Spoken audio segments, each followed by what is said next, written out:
Hi friends, welcome to couple cooking. సమ్మర్లో మనం చలవ చేయడానికి చాలా తాగుతూ ఉంటాం. అందులో బటర్ మిల్క్ ఒకటి, అలాగే లస్సీ కూడా. ఇవి ఎలా చేయాలో పాలు తోడుపెట్టుకోవడం దగ్గర నుంచి చూపిస్తాను. ముందుగా 1/2 లీటర్ మిల్క్ తీసుకొని అటు ఇటు ఈ విధంగా ట్రాన్స్ఫర్ చేసుకోవాలి. ఆ తర్వాత ఒక టీ స్పూన్ మజ్జిగ కానీ పెరుగు కానీ ఈ విధంగా తోడేయండి. తోడేసిన తర్వాత కూడా పాట్లో మళ్ళీ అటు ఇటు ఈ విధంగా ట్రాన్స్ఫర్ చేసి మూత పెట్టేసేయండి. సమ్మర్లో కాబట్టి చాలా త్వరగా తోడుకుంటుందండి. ఒకవేళ వేరే సీజన్లో అయితే కనుక మీరు ఎండుమిరపకాయ కానీ పచ్చిమిరపకాయ కానీ వేసుకుంటే ఇంకా తొందరగా తోడుకుంటుంది. ఇప్పుడు మ్యాంగో లస్సీ ఎలా చేయాలో చూసేద్దాం. ముందుగా ఒక బౌల్ తీసుకొని అందులో 3 టేబుల్ స్పూన్లు గడ్డ పెరుగుని తీసుకోండి.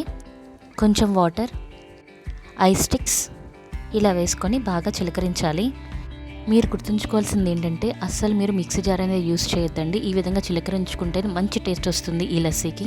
ఇప్పుడు షుగర్ని యాడ్ చేసుకోండి. నేను 3 టీ స్పూన్స్ యాడ్ చేశాను. మీ టేస్ట్ బట్టి మీరు ఇంకొంచెం యాడ్ చేసుకోవచ్చు తీపి ఎక్కువగా తింటే కనుక. నెక్స్ట్ మనం మ్యాంగో కట్ చేసుకుంటున్నాం. సో మీరు మ్యాంగో లస్సీకి ఫుల్ మ్యాంగో వేసుకోవచ్చు కావాలనుకుంటే. నేనైతే కొంచెం హాఫ్ మ్యాంగో కంటే ఎక్కువ వేసాను అంతే. ఇలా సీజనల్ ఫ్రూట్ యూస్ చేస్తూ లస్సీ తాగితే చాలా చాలా హెల్దీ, అంటే మనకి ఇమ్యూనిటీ సిస్టమ్ కూడా బూస్టప్ అవుతుంది. సో డెఫినెట్గా ట్రై చేయండి. ఈ విధంగా ముక్కలన్నిటిని కూడా ఒక ప్లేట్లోకి తీసేసుకుంటున్నాను. ఇప్పుడు ఒక మిక్సీ జార్ తీసుకొని ఈ ముక్కలన్నిటిని కూడా అందులో వేసుకోవాలి. కొంచెం వాటర్ యాడ్ చేసుకోండి, అప్పుడు మ్యాంగో పేస్ట్ లాగా ఫామ్ అవుతుంది. ఒక గ్లాస్ తీసుకొని ముందుగా కొంచెం లస్సీని యాడ్ చేశాను. తర్వాత మ్యాంగో పేస్ట్, మళ్ళీ కొంచెం లస్సీని మళ్ళీ యాడ్ చేసుకున్నాను. సో ఇలా ఆల్టర్నేట్గా యాడ్ చేసుకొని తర్వాత ఒక స్పూన్ తీసుకొని మొత్తం కలిసేలాగా ఒకసారి బాగా మిక్స్ చేయండి. ఇంకొంచెం ఎక్స్ట్రా టేస్ట్ కోసం నేను కొంచెం మీగడ, అలాగే కొన్ని మ్యాంగో పీసెస్ అండ్ పిస్తా పప్పులతో గార్నిష్ చేశాను ఫైనల్గా. అంతేనండి, చాలా చాలా టేస్టీగా ఉండే మనకి మ్యాంగో లస్సీ రెడీ అయిపోయింది. ఒక్కసారి ఈ ప్రొసీజర్లో మీరు కూడా ట్రై చేస్తారా?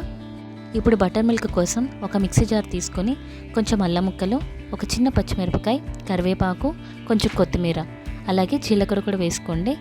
ఇప్పుడు ఒక 5 టీ స్పూన్స్ గడ్డ పెరుగు యాడ్ చేసుకోండి. నేను చూపించేది 1 గ్లాస్ బటర్ మిల్క్ కోసం అండి. దాన్ని బట్టి మీరు ఇంగ్రీడియంట్స్ అనేది ఎంచుకోవాల్సి ఉంటుంది. తర్వాత కొంచెం వాటర్, అలాగే ఐస్ స్టిక్స్, కొంచెం సాల్ట్ని వేసుకోండి. మొత్తం మిక్సీ పట్టేయాలి. ఆ తర్వాత ఒక గ్లాస్ తీసుకొని ఈ విధంగా వడకట్టుకోవాలి. మనం ఈ విధంగా మిక్సీ వేసుకొని తర్వాత ఇలా వడకట్టుకోవడం వల్ల ఫ్లేవర్స్ అన్నీ అందులో యాడ్ అయ్యి మనకి ఎక్స్ట్రా టేస్ట్ అనేది యాడ్ అవుతుంది. ఈ విధంగా వేస్టేజ్ ఏదైతే ఉందో అదంతా మిగిలిపోతుంది. అంతేనండి, చాలా ఈజీగా బటర్ మిల్క్ అనేది మనం ఇంట్లోనే తయారు చేసుకోవచ్చు. మీకు ఈ వీడియో నచ్చినట్లయితే కనుక లైక్ చేయండి, షేర్ చేయండి, సబ్స్క్రైబ్ చేయండి. Thank you so much.